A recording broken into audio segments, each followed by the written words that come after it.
تازہ ترین ویڈیوز کے لیے چینل کو سبسکرائب کر کے بیل آئیکن اور آل نوٹیفیکیشن پر کلک کریں تاکہ آپ کو ملے ہر خبر سب سے پہلے۔ اور ناظرین، آپ کو روس سے افسوسناک خبر سے آگاہ کرتا ہوں۔ روس کے علاقے تاترستان میں چھوٹا طیارہ گر کر تباہ، 19 افراد ہلاک ہو گئے۔ روسی میڈیا کے مطابق حادثے کا شکار ہونے والے L-140 طیارے میں 22 کے قریب افراد سوار تھے۔ حادثے کے وقت طیارے میں 2 پائلٹ اور 20 اسکائی ڈائیورز موجود تھے۔ میڈیا رپورٹس کے مطابق طیارہ حادثے میں 19 افراد کی ہلاکت کی اطلاعات ہیں، جبکہ 3 افراد زخمی ہیں۔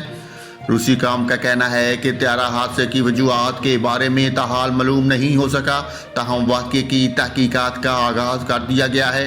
ناظرین، آپ کو روس سے آگاہ کیا ہے، روس میں چھوٹا طیارہ گر کر تباہ ہو گیا جس سے 19 افراد ہلاک جبکہ 3 افراد زخمی ہوئے۔ طیارے میں کل 22 افراد سوار تھے۔